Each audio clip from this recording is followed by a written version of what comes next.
우물쭈물하지 말고 이기는 군사가 됩시다. 우리 옆 사람에게 한번 제목을 선포해 봅시다. 우물쭈물하지 말고 이기는 군사가 됩시다.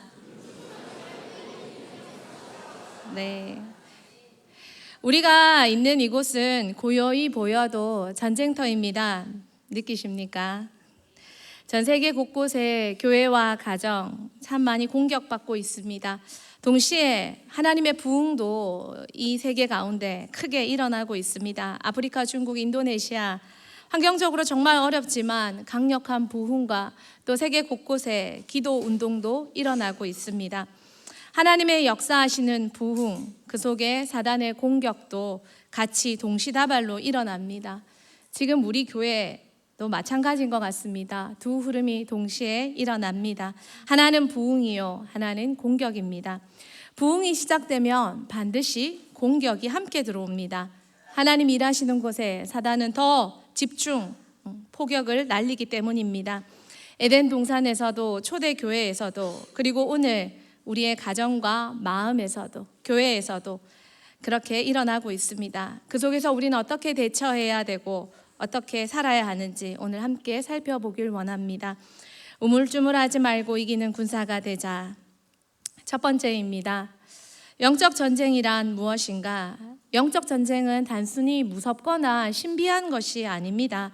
하나님 나라와 사단의 나라가 싸우는 충돌하는 전쟁입니다. 창세 때부터 하나님의 창조 세계, 창조 세계의 하나님의 나라는 하나님께서 직접 세워 오셨습니다. 그러나 창조 때부터 사단은 그것을 회방하기에 급급했습니다. 에덴 동산에도 사단은 침투했습니다. 그리고 아담과 하와에게 접근했습니다. 그리고 성공했습니다. 그 성공 이후로 지금까지 사단은 성공을 경험 삼아서 지금까지 얼마나 많은 하나님 나라를 파괴하고 자신의 왕국을 세우려 했는지 모릅니다. 그리스도와 적그리스도, 그리고 진리와 거짓, 빛과 어둠, 이것은 우리 인류의 역사 속에, 우리 가정 속에, 현실 속에, 내 마음 속에 정말 다분히 일어나고 있는 현상입니다. 우리가 진리를 믿으면, 말씀을 믿고 예수 그리스도를 믿고 진리를 믿으면 우리에게 자유가 오지만 우리가 거짓을 받아들이면 우리에게 묶임이 오고 속박이 옵니다. 마태복음 7장 20절 말씀 우리 같이 한번 보도록 하겠습니다. 이러므로 그들의 열매로 그들을 알리라. 열매는 마음속에 믿음이 행동으로 나타난 결과입니다. 여러분, 신앙 고백은 내가 아는 것을 가지고 입술로 고백하는 것입니다. 하지만 열매는 내 마음에 믿는 것이 행동으로 나타나서 그것이 맺힌 것의 결과입니다. 열매는 속일 수가 없습니다. 그래서 성경도 말로 신앙 고백으로 분별하라고 말하지 않습니다. 그 사람의 말로 분별하라가 아니라 열매로 나무가 어떠한지, 그 사람의 됨됨이가 어떠한지 분별하라고 말합니다. 지금 우리 마음에는 무엇이 역사하고 있습니까? 그것을 알려면 우리 삶에 맺히는 열매를 봐야 합니다. 마음이 변하지 않으면 신앙은 껍데기에 불과합니다. 바울이 이렇게 말합니다. 로마서 12장 2절 말씀, 너희는 마음을 새롭게 함으로 변화를 받아. 우리가 영적 전쟁터인 이 마음, 우리가 마음이 새롭게 되지 않으면, 마음을 지키지 않으면, 마음을 바꾸지 않으면 전쟁에서 이길 수가 없습니다. 영적 전쟁은 결국 마음을 빼앗는 전쟁입니다. 이 마음에 무엇을 심느냐? 왜 믿음이 들음에서 납니까? 들음을 통해 마음에 믿음이 심겨지기 때문입니다. 무엇을 듣느냐, 무엇을 보느냐, 누군가를 만나느냐, 그것이 내 마음의 주인이 차지하게 만드는 것입니다. 왜 아이들에게 그토록 미디어를 보지 말라고 그렇게 신신당부합니까? 줄곧 귀에 꽂고 있는 그 가요가 그 들음에서 세상의 가치관을, 가라지를 우리에게 뿌려주기 때문입니다. 내가 만나는 사람들, 그들이 하는 말이 내 마음을 뺏어가서 내 마음에 견고한 진을, 그리고 세상의 가치관을 심기 때문입니다. 그러므로 우리는 마음을 지켜야 됩니다. 마음을 뺏기지 않아야 합니다. 마음을 지키는 자가 용사보다, 성을 지키는 자보다 낫다고 했습니다. 우리의 마음 지켜지고 있습니까? 우리의 마음 무엇에게 내주고 있습니까? 내가 듣는 것, 내가 보는 것, 내가 만나는 것, 만나는 사람들, 만나는 부류들, 우리는 그것이 내 마음에 지금 심기고 있다는 걸 기억해야 합니다. 그래서 우리 소중한 자녀들에게, 다음 세대들에게 좋은 것 보여주고 좋은 것 들려주고 좋은 사람 만날 수 있도록 우리 교회에 많은 좋은 분들, 그리고 또 외부에 계시는 좋은 분들 모셔서 듣게 하고 만나게 하고 경험하게 하는 것. 왜? 마음에 좋은 것이 심겨서 좋은 열매 맺으라고. 그런데 문 잠그고 밤에 좋지 않은 것을 굳이 봐야겠습니까? 굳이 들어야겠습니까? 여러분의 깨끗한 마음에 더러운 것을 굳이 심어야겠습니까? 우리 대은교회에는 목사님 말씀하신 대로 문 잠그는 권세가 다음 세대에 없습니다. 여러분 집 살 때 한 100만 원 내놨어요? 집 살 때 한 10만 원 보탰어요? 10만 원 보탰으면, 100만 원 보탰으면 문은 여러분 거예요. 그럼 문 잠가도 돼요. 그렇지 않았다면 그 모든 것이 부모님이 공짜로 주신, 여러분에게 주신 자녀됨의 권세라면 그 권세 위에 자녀됨의 의무, 책임, 순종도 잘 따라하시는 표정이 별로 안 좋은데 잘 순종하신 여러분 되길 소망합니다. 문 잠그는 권세 없습니다. 아멘. 그렇게 하자. 예. 왜요? 문이 중요한 게 아니라 여러분의 마음을 지키고 싶습니다. 영적 전쟁은 마음을 빼앗는 전쟁입니다. 두 번째, 영적 전쟁은 적을 알고 진리로 싸우는 전쟁입니다. 첫 번째, 여러분 적을 과소평가하지 마십시오. 사단은요, 가까운 곳, 우리 마음속에 역사합니다. 베드로는 젊었을 때 영적 전쟁에서 많이 졌습니다. 베드로는 진짜 예수님을 진짜 좋아했습니다. 성격대로 예수님 좋다고 무리도 뛰어나가고 예수님 좋다고 천방지축 이리 뛰고 저리 뛰고 하며 진짜 예수님 좋아한 사람입니다. 수제자 되고 싶다고 제일 먼저 손드는 사람이 베드로였습니다. 그러면서 예수님의 질문 앞에 저요 주는 그리스도시요 살아계신 하나님의 아들입니다 라고 외쳐서 예수님의 박수와 칭찬을, 바요나 시모나 내가 복이 있도다 칭찬을 받은 그런 최고의 순간도 있었습니다. 그러나 바로 그 순간 뒤에 예수님은 베드로에게 이렇게 말했습니다. 사단아, 네 뒤로 물러가라. 베드로를 향해 이렇게 외치셨습니다. 베드로는 예수님을 참 좋아했지만 자신이 그 좋아하는 것도 사단에게 이용당할 수 있다는 걸 몰랐습니다. 그래서 예수님께 이런 말을 들었습니다. 여러분, 사단은요, 악한 사람만 이용하는 게 아닙니다. 악한 마음만 이용하는 게 아닙니다. 도와주고 싶고 잘해주고 싶고, 그래서 내 마음껏 그들을 향해 사랑을 베풀었습니다. 베드로는 예수님이 십자가를 지시고 고난을 당한다는 말에 너무 마음이 아파서 안 돼요 예수님, 그런 길을 가시면 안 돼요, 십자가 지면 안 돼요 라고 말했을 뿐입니다. 그러나 이 말이 인간적인 관계를 이용해서 예수님의 사명을 방해하고 예수님의 가시는 길을 막는, 인간적인 사랑이 예수님의 사명과 예수님의 길을 방해하는 그 속에 사단이 주는 생각이 엄연히 투입되어 있다는 걸 베드로는 알지 못했습니다. 한계에 갇힌 자기식의 사랑이었습니다. 조용기 목사님 표현을 들자면 3차원에 베드로는 머물러 있었고 예수님의 십자가는 4차원의 수준이었습니다. 베드로는 절대 예수님을 이해할 수 없었고 그랬기에 자신의 3차원식 사랑으로 예수님을 끌어당겼던 것입니다. 그리고 사단은 그 수준을 이용한 것입니다. 사단은요, 악으로만 공격하지 않습니다. 좋은 마음, 때로는 예수님 보시기에, 하나님 보시기에 수준 낮은 마음, 때로는 영적인 걸 모르는 그 마음도, 그러나 인간적으로만 좋은 그 마음도 이용해서 하나님의 뜻에서 비틀어 버리려고 합니다. 좋은 거 주면 다 좋은 사람입니까? 길거리에서 모르는 사람이 좋은 것 주면, 사탕 주면, 쿠폰 주면 그냥 무조건 따라갑니까? 왜 경계합니까? 알 수 없기 때문입니다. 그러나 우리는 왜 생각은, 왜 관계는, 왜 여러 가지 상황은 분별 없이 하나님의 차원을 생각하지 못하고 따라가고 그것이 좋은 것이라고 말합니까? 베드로는요, 예수님 십자가 앞두고도 호언장담했습니다. 아니요 예수님, 저는 절대 예수님 부인하지 않습니다. 저는 절대 제가 어떻게.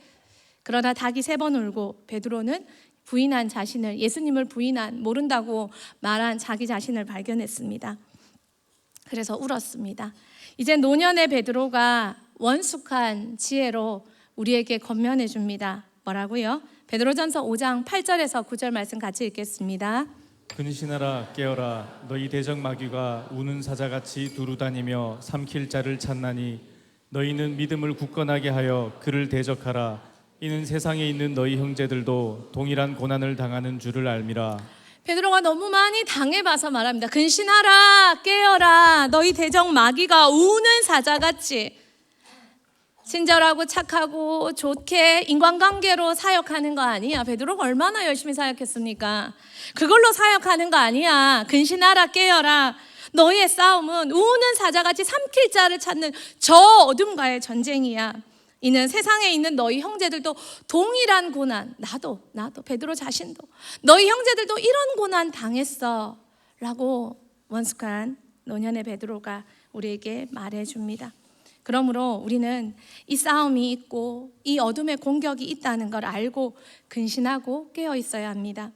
사단이 하는 말 괜찮아 별일 아니야 뭐 그렇게까지 해 참 별나다 대흥교회 라고 하는 말에 여러분의 자녀가 쓰러지고 자빠지는 걸 보면서도 여러분은 그러고 계시겠습니까? 여전히 그러고 계시면서 됐다 애들 다 저러지 뭐 저러다가 말지 뭐 또 나도 저겠다 라고 하며 죄에 끌려가는 자녀를 그대로 두고 보시겠습니까? 여러분 그 차원이 아닌 것을 깨어있는 사람은 알고 보는데 울고 있는데 여러분은 언제까지 그 말에 속고 있겠습니까? 베드로가 말합니다. 근신하라 깨어라 보는 눈의 차원을 높여라 분별하라. 분별하고 우리는 깨어 있어야 합니다. 세상의 지식, 과학, 이성, 교양 이용해서 우리에게 영적 세계는 없어 라고 사단은 스크루테이프의 편지에서 C.S. 루이스가 말합니다. 영적 세계는 없어.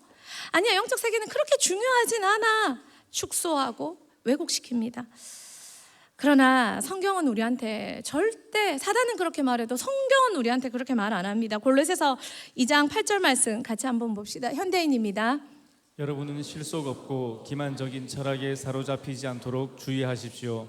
이것은 전통적으로 전해 내려오는 사람의 가르침이나 이 세상의 초보적인 원리에 근거한 것이지 그리스도에게 근거한 것이 아닙니다. 사람의 철학, 헛된 속임수, 사람들이 하는 말 그런 게 어디 있어? 미신이야, 우상이야, 아니야 교회도 극하나? 라는 말에 속지 말라고 말합니다. 베드로도 말합니다. 오늘 본문에 바울도 말합니다. 영적 전쟁이 있다는 것을요.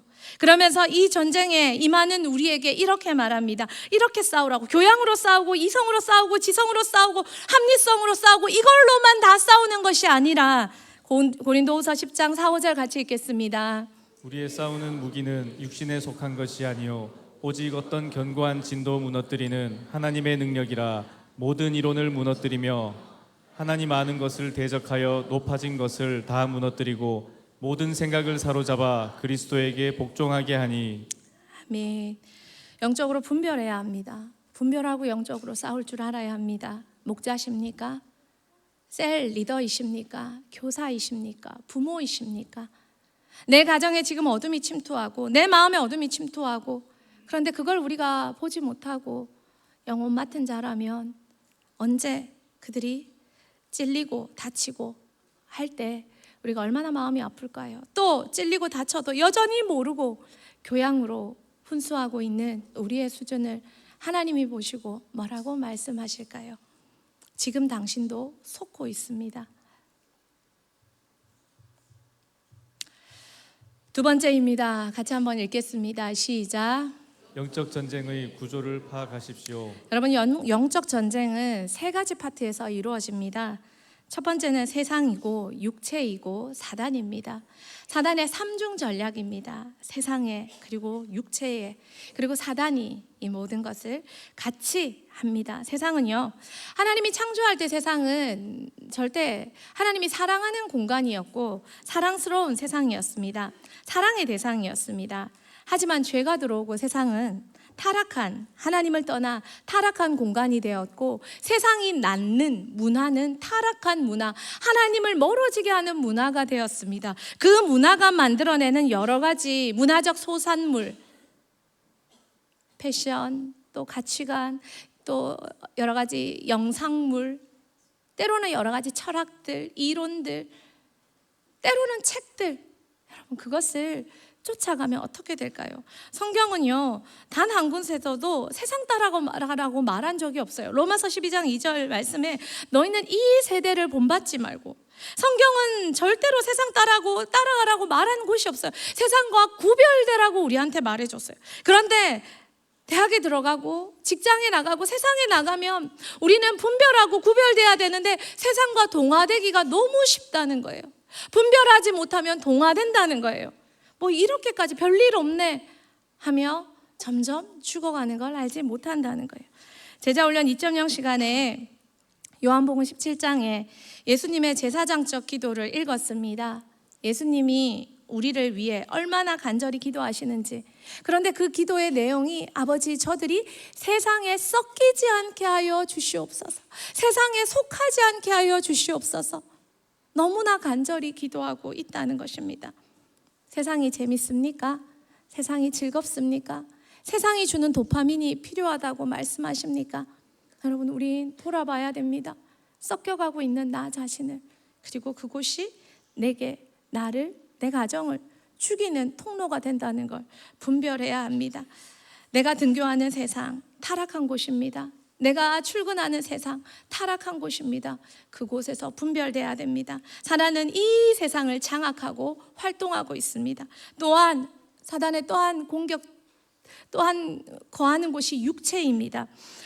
죄짓기 전에 우리 육체는 하나님을 아련할 만큼 깨끗하고 순결한 존재였습니다. 하지만 죄가 들어오고 이 육체도 타락했습니다. 인간의 육체는 물리적인 몸을 가진 인간의 한계를 나타냅니다. 인간의 육체는 연약합니다. 그리고 인간의 육체는 갈망을 가지고 있습니다. 타락한 인간의 육체는 이 갈망을 하나님적인 방법이 아니라 세상적인 방법, 사단이 하는 말, 세상이 던져주는 문화, 사단이 던져주는 유혹을 물고 따라가면서 그것들로 그 갈망을 채우려고 합니다. 여러분, 우리 육체는요, 하나님 없어도 살 수 있다고 착각합니다. 그러면서 그렇게 따라가다가 결국 죽임을 당합니다. 타락한 육체의 갈망, 하나님 아닌 다른 것들로 이 사람 만나고 저 사람 만나고, 그것이 아무리 신앙의 사람이라 할지라도 하나님 자리에서 하나님을 대신해서 기도 시간에 하나님 최우선으로 만나야 될 시간에 하나님 말씀을 최우선으로 봐야 될 시간에 그것 뒤로 하고 사람 먼저 만나고 사람 우선되고, 하나님은 절대, 여러분, 아브라함한테 이삭도 자기 자식도 믿음의 후손도 우선이 되지 말라고 하신 하나님께서 어떻게 어떤 믿음의 지체들을 내 삶에 우선이 되게 하실까요? 하나님은 절대 그 누구도 당신의 자리를 빼앗아가는 걸 보고 계시지 않습니다. 우리는 육체가 하는 말도 분별해야 합니다. 마지막으로 영적 전쟁의 구조에서 한 곳은 사단입니다. 사단은 타락한 천사입니다. 하나님과 인간의 관계를 끊어놓는 것, 그래서 인간을 사망에 이르게 하는 것이 사단의 목표입니다. 사단은요, 인간의 육체적 갈망, 욕구를 이용합니다. 좋은 천사, 광명한 천사처럼 나타나서 사단은 이용합니다. 힘들지? 사탕 하나 던져주고, 어렵지? 이거 도와줄게. 그러면서 인간의 갈망이 하나님으로 인해 하나님을 만나야 해결되는 그 갈망을, 그래서 사람 만나지 말라고 말하는 거예요. 근데 그 말 못 알아듣고, 내가 목자니까, 내가 선생님이니까. 저는요, 최근도 그렇고 정말 돌아보고 싶은 내 가정, 내 어떤 사람들 못 돌아봐요. 왜냐하면 돌아봐야 될 사람이 있기 때문에. 그럴 땐 울어요. 울면서 말해요. 하나님 부탁합니다. 하나님 부탁합니다. 거기는 못 가지만 하나님 가라는 곳에 가오니 하나님 부탁합니다. 여러분, 죽 사다 주고 만나주고 커피 사주고 해야 하지만 그게 전부는 아니에요. 하나님이 하지 말라면 안 할 수도 있어야 돼요. 비본질이기 때문에. 본질은 뭡니까? 하나님 만나는 거예요. 인간의 타락한 육체가 하나님 만나도록 자리를 내어주는 것이 진짜 사랑이라는 것을 눈뜰 수 있는 대형교회가 되길 소망합니다. 그 수준이 다르니까 말이 안 통하는 거예요.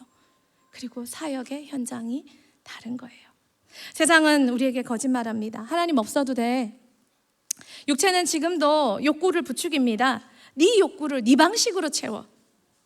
사단은 지금도 타락한 천사가 광명한 천사로 나타나서 거짓에 능한 자가 모든 거짓을 다 이용해서 한 가지 합니다. 하나님과 멀어지게 만듭니다.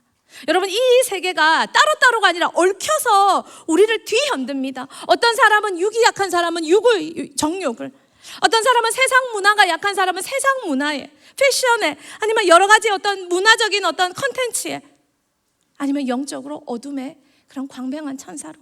여러분, 이 세 가지가 얽혀 우리를 공격합니다. 삼겹줄은 끊기 힘들죠. 사단도 이 삼겹줄로 공격합니다. 우리 혼자 못 이겨요. 우리로 못 이겨요. 그래서 어떻게 해야 돼요? 진리로 대항해야 합니다. 성도는 성경 말씀의 진리로 대항해야 합니다. 하나님은 우리에게 할 수 없는 걸 시키지 않았습니다. 로마서 8장 37절에 우리가 넉넉히 이긴다고 말씀하셨습니다. 또 바울이 빌립보서 4장 13절에 내게 능력 주시는 자 안에서 내가 모든 것을 할 수 있다고 말했습니다. 그러므로 세상과 구별되고 육체의 소욕을 이기고 사단을 분별하고 대적함으로 나가는 건 나로 못하지만 하나님이 말씀해서 할 수 있다면 할 수 있는 줄 믿습니다. 진리로 대항해야 합니다. 진리로. 어떤 사람으로가 아니라 진리로 대항하고 진리로 대항할 줄 아는 것을 가르치는 대흥교회 되기를 소망합니다. 목자들부터 그렇게 되기를 소망합니다. 영혼 맡은 자가, 저와 같이 영혼 맡은 자가 그걸 해줄 줄 모르고 진리로 해주는 게 뭔지를 모르면 무엇으로 영혼을 맡기겠습니까? 세 번째로, 진리로 사단을 꺾을 수 있습니다. 십자가에서 사단은 이미 패배했습니다. 골로새서 2장 15절에 나와 있습니다. 사단의 능력은 있습니다. 우리보다 훨씬 셉니다. 하지만 하나님과 비할 수는 없습니다. 사단은요, 그렇기 때문에 미끼를 항상 들고 다닙니다. 어떤 미끼요? 지식, 능력, 친절, 인정, 교양, 이런 사람들 보기에 좋아 보이는 미끼를 들고 갑니다. 저 사람 봐, 교양 있잖아, 저렇게 똑똑하잖아, 저렇게 친절하잖아. 그 미끼를 가지고 따라가게 만듭니다. 그리고는 같이 골로 빠지게 만듭니다. 하나님 말고 이걸로 인정받아, 영혼 사요, 인간관계로 하면 돼, 친절로 하면 돼, 화술로 하면 돼. 그러다가 한계를 맞는 날, 한계를 맞이하는 날, 우리는 비로소 알게 됩니다. 하나님, 당신이 필요합니다. 그때도 늦지 않았습니다. 하나님께 와서 구하시고 진리로 싸우는 걸 다시 덧입으셔야 합니다. 영적 전쟁은요, 복잡한 기술이 아닙니다. 진리에 대한 순종입니다. 하나님의 방법을 따르면 하나님이 책임지십니다. 이야기 하나 할까요? 독수리가 하늘을 날면 까마귀가 뒤에 붙는다고 해요. 그리고요, 독수리는 이제 날갯짓을 그렇게 많이 하지 않아요. 그러니까 까마귀가 뒤에 붙어서 독수리의 머리를 막 쪼아댄다고 합니다. 그럼 독수리가요, 창공을 높이 날 때는 날개를 그렇게 크게 움직이지 않기 때문에 까마귀를 막 쫓기 위해서 날갯짓을 막 이렇게 하지 않아요. 독수리는 단지 높이 올라갈 뿐입니다. 높이 올라가면요, 공기가 희박해져서 까마귀는 저절로 스스로 떨어져 죽습니다. 적과 싸우는 법, 더 높이 올라가는 겁니다. 말씀의 높이, 기도의 높이, 믿음의 높이로 올라가서 사단이 붙어있는 사단을 떨어지게 만드는 겁니다. 전쟁이 심합니까? 더 깊이, 더 높이 기도합시다. 전쟁이 힘듭니까? 더 높이 깊이 말씀 봅시다. 더 깊이 높이 순종합시다. 반드시 이길 줄 믿습니다. 세 번째입니다. 영적 전쟁의 승리의 핵심입니다. 정체성과 하나님 아는 지식과 전신갑주입니다. 영적 전쟁의 승리의 핵심은 세 가지입니다. 정체성, 그리고 하나님을 아는 지식, 전신갑주입니다. 첫 번째는요, 내가 누구인지를 바로 알아야 됩니다. 정체성입니다. 사단이 가장 먼저 공격하는 것이 우리의 정체성입니다. 너 별 볼 일 없어. 너 공부 못하잖아. 너 못생겼잖아. 하나님도 너 별로 안 좋아해. 하나님, 너 별로 쓸모없어. 그 공격이 다시 떠나갔는데 다시 다가옵니다. 그렇지, 나는 환경도 이렇지. 그렇지, 나는 기도해주는 사람도 없지. 그렇지, 나는 키도 작지. 그렇지, 저는 사진을 보면 항상 제 키부터 봅니다. 제가 빠져 있으면 잘했다. 얼마나 높이가 예뻐. 예, 진심입니다. 그 진짜 그러면 그러다가 제가 끼면 또 이렇게 싹 이렇게 됐네. 굉장히 좀 미안해집니다. 왠지 사진 이렇게 하는 것 같은 이런. 예. 그렇지만 예, 키 큰 게 예쁘죠. 키 큰 게 편하죠. 여러분 키가 작아서 손이 안 대이는 고통을 아십니까? 예, 예. 그때 수아가 나타나서 자연스럽게 그릇을 꺼내면서 웃습니다. 예. 하나님은 참 공평하시지만 네, 재미있는 분입니다.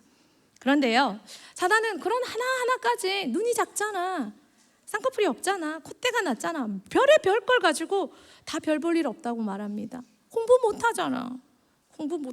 어떻게 해요? 엄마 아빠가 못했는데. 네. 성경은 뭐라고 말합니까? 그런 사람 별 볼 일 없다고 말합니까? 아니요. 너 하나님 자녀야. 너 죄에서 자유케 되었어. 너 존귀한 자야.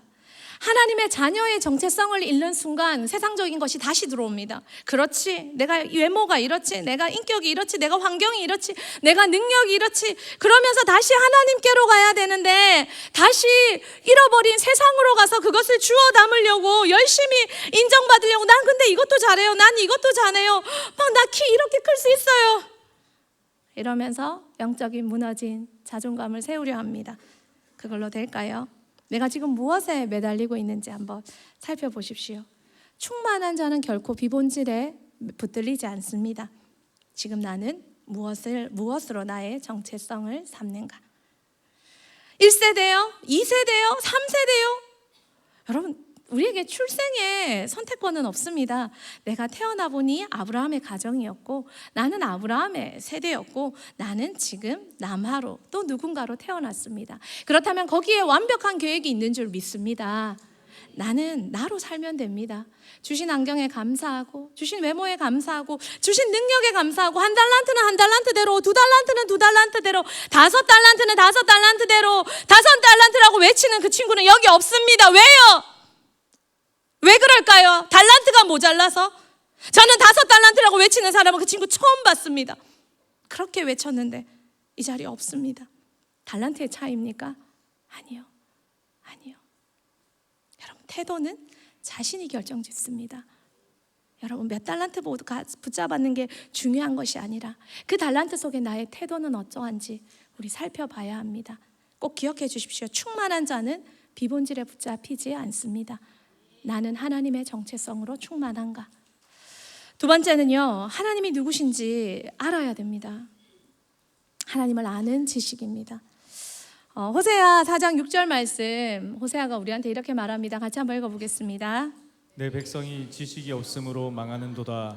내가 지식을 버렸으니 나도 너를 버려 내 제사장이 되지 못하게 할 것이요, 내가 내 하나님의 율법을 잊었으니 나도 내 자녀들을 잊어버리리라. 내 백성이 지식이 없어서 망하는도다. 어떤 지식이요? 하나님 아는 지식. 내가 하나님 아는 지식을 버렸으니 나도 너를 버려 제사장이 되지 못하게 할 것이요, 네가 너의 하나님의 율법을 잊었으니 나도 네 자녀들을 잊어버리라. 하나님이 어떤 분이신지를 놓쳐버릴 때, 하나님이 어떤 분이신지 왜곡될 때, 에덴 동산에서도 그랬어요. 하나님은 널 제한하시는 분이야. 널 피조물의 자리로, 하나님의 자리로 승급시켜주지 않으려고 선악과 먹지 말라고 했어. 그럼 피조물이 선악과 먹는다고 하나님과 같아질 수 있었을까요?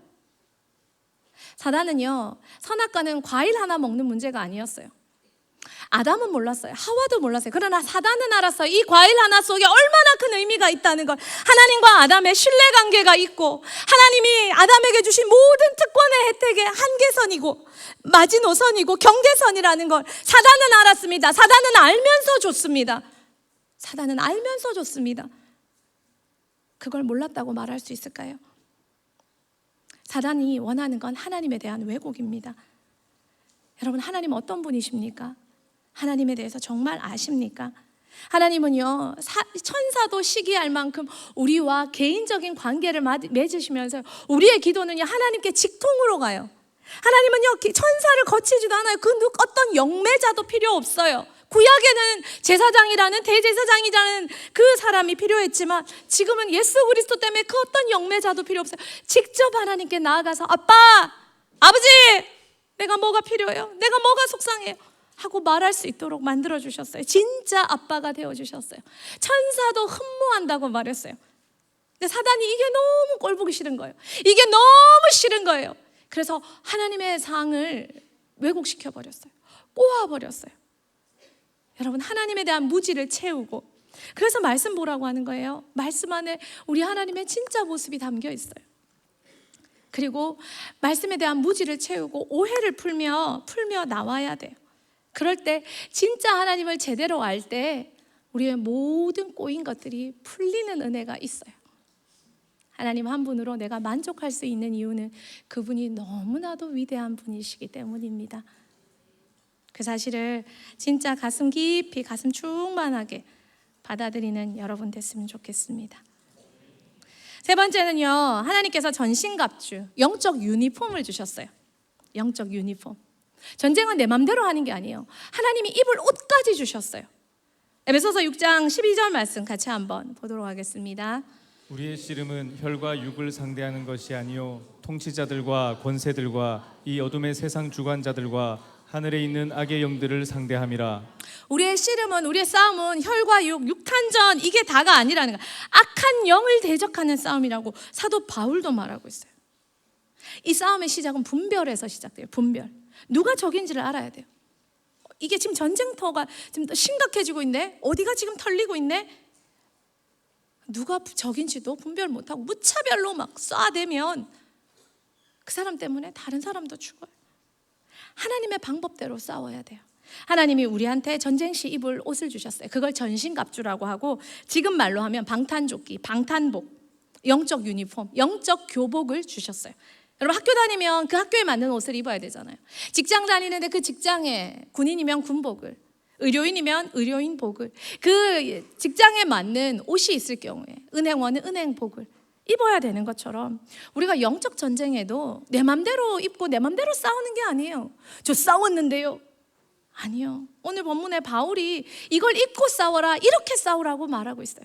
제가 앞부분을 읽으면 여러분이 한번 뒷부분을 읽어주시겠습니까? 첫 번째는요, 진리의 허리띠를 매야 돼요. 왜요? 정체성을 보호합니다. 의의 호심경은요, 마음을 정죄와 수치에서 지킵니다. 평안의 복음의 신발은요, 환경에 흔들리지 않게 합니다. 믿음의 방패는요, 두려움, 비교, 정죄의 불화살을 끕니다. 구원의 투구는요, 생각을 보호합니다.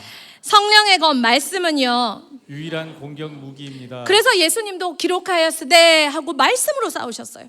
또요, 모든 기도와 간구, 모든 기도는요, 전신갑주를 작동시키는 힘입니다. 여러분, 기도 없는 전쟁은 총알 없는 총이 돼요. 사도 바울도 그래서 이 모든 걸 다 나열하고 마지막에 모든 기도와 간구로 싸우라고 말하며 나를 위해서도 기도해 달라고 부탁해요. 여러분, 이 모든 걸 입고 장전하고 준비하고 착용하고 나가서 싸워야 돼요. 이 모든 말씀을 한마디로 요약한 말씀이 있어요. 그게 로마서 13장 14절 말씀이에요. 같이 한번 읽어보겠습니다. 오직 주 예수 그리스도로 옷 입고 정욕을 위하여 육신의 일을 도모하지 말라. 오직 그리스도, 예수 그리스도로 옷 입고 정욕을 위해, 여러분 타락한 우리 육체를 위해, 육신의 갈망을 위해 살지 말라는 거예요. 예수님은 살아계신 하나님의 말씀의 현현이었어요. 진리의 나타나심이었어요. 그러므로 우리가 예수님과 동행한다, 예수님을 입고 예수님과 함께 살고 예수님 따라 살고, 예수님 따라 사는 사람을 우리는 제자라고 말하잖아요. 예수님 제자, 예수님 닮아가는 거, 예수님처럼 사는 거, 예수님처럼 되고 싶어서 쫓아가는 거, 그걸 예수님으로 옷 입었다 하잖아요. 그 사람이 되면 이걸 분별하고, 쉽게 분별하고 이길 수 있어요. 여러분, 그 조세청에 일하시는 분들이 위패를, 가짜 돈을 분별하기 위해서 뭘 연구해요? 진짜 돈만 봐요. 진짜 돈을 충분히 숙지하면 가짜 돈은 저절로 보인다는 거예요. 여러분, 우리가 예수 그리스도로 충분히 제대로 어린 시절부터 옷 입고 기도와 말씀으로 사랑하면 이런 모든 것이 저절로 분별되고 알게 된다는 거예요. 늦었습니까? 실수했습니까? 다시 옷 입으면 됩니다. 예수님도 40일 금식 후에 예수님께도 사단이 찾아왔어요. 한판 묻자 이렇게 했어요. 줄이시니까, 예수님 배고프셨으니까, 40일 동안 못 드셨으니까 사단이 이제 지금이 기회라고 생각했어요. 그리고는요, 예수님한테 갔어요. 한판 붙자 하면서 예수님에게 3가지 미끼를 던졌어요. 그러나 예수님이 이 모든 것을 말씀으로, 말씀의 전신갑주를 입고 승리하셨어요. 우리 인간 예수님이 승리하셨다면 우리도 승리할 수 있을 줄 믿습니다. 마지막 이야기 하나로 말씀을 맺으려고 합니다. 저도 6.25 전쟁 이야기를 하나 하겠습니다. 몇 해 전 아이들과 용산 전쟁 기념관에 갔을 때 저희에게 해설해 주시던 분이 퇴역하신 육사 출신의 장군이셨습니다. 이제 진짜 설명해 주시는 그 포스가 남다르셨습니다. 진지하게 설명을 듣던 우리 아이들과 저희를 보시고 어디서 왔냐고 물으셨습니다. 그래서 대구에서 이런 교회에서 이렇게 왔습니다 라고 말씀을 드렸습니다. 그러자 해설을 다 마치시고 나서 저희에게 이런 얘기를 해주셨습니다. 나는 교회 안 다닙니다. 근데 분명하게 말할 수 있는 것은 6.25 전쟁에서 전쟁으로 설명할 수 없는 특별한 승리가 몇 차례 있었습니다. 그 기적의 승리 덕분에 6.25 이길 수 없는 전쟁, 질 수밖에 없던 전쟁에서 이겼습니다. 나는 교인은 아니지만 교회 다니는 사람은 그 이유를 알 것입니다. 장진호 전투에 대해서 얘기하려고 합니다. 장진호라는 그 호수 근처에 1950년 11월 6.25 전쟁 북상에서 혹독한 영하 30, 40도의 혹한 속에 미국 미 해병 1사단과 유엔군 3만 명이 북한 장진호 일대에서 갇혔습니다. 그리고 여러분 옆에 보는 그 빨간 것이 다 중공군입니다. 중국군이 12만 명이 장진호에 있는 유엔군과 미 해병 1사단을 다 둘러쌌습니다. 그리고 포위 공격을 했습니다. 수적인 열세, 기혼, 지형, 미군이 무슨 유엔군이 지형을 알겠습니까? 너무 추웠습니다. 거기다가 그 식량도 다 떨어져 갔습니다. 절망적인 상황이었습니다. 그런데 그때 지휘관 스미스 장군이 해병대에게, 미 해병대에게, 유엔군들에게 이렇게 외쳤습니다. 이 유명한 말을 했습니다. 우리는 포위됐다. 문제는 해결됐다. 이제 어느 방향으로든 싸울 수 있다. 자, 이 해병 1사단 장군 올리버 스미스는 이 절망 속에서도 패배가 아니라 사명으로 상황을 분석했습니다. 그리고 도로가 끊어졌지만 포기하지 않았습니다. 진경로가 다 끊기고 보급도 막혔지만 미군과 유엔군이 부상자 4,000명을 살리기 위해서 끝까지 전방위로 싸웠습니다. 얼어 죽고 굶어 죽은 상황에서도 끝까지 이동했습니다. 이 과정에서 나온 또 하나의 명언이 있습니다. 장진호에서 싸우며 뒤에 남겨두고 온 것은 죽은 동료뿐이었다. 산 사람은 단 한 명도 버리지 않았다. 그렇게 말하면서 다 데리고 왔습니다. 이 미군이, 유엔군이. 결국 장진호 전투에서 패배가 아니라 포위된 아군과 민간인을 살려내기 위한 구출 작전이 승리했습니다. 17일 동안에 얼음길을 뚫고 110km 이상을 이동해서 9만 8천 명의 군인과 민간인을 살려냈습니다. 결국 전멸이 아니라 탈출이 아니라 기적 같은 승리로 기록된 전투가 되었습니다.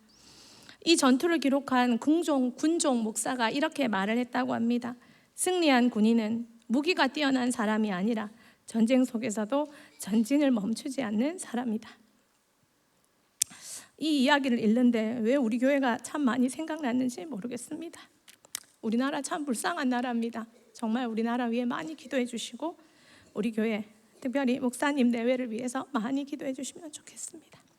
성도 여러분, 장진호 전투에서 이길 수 있었던 것은 훈련된 리더와 훈련된 군인들이 있었기 때문에 우겨싸움을 당해도 포기하지 않고, 훈련된 리더는 전쟁을 포기하지 않았고 훈련된 군사들은 끝까지 리더의 말에 순종했습니다. 서로 돕고 서로 원망하지 않고 서로 돕고 추위와 적군과 싸우면서 다친 전우까지 챙기면서 이 전쟁을 이길 수 있는 기적으로 만들었습니다.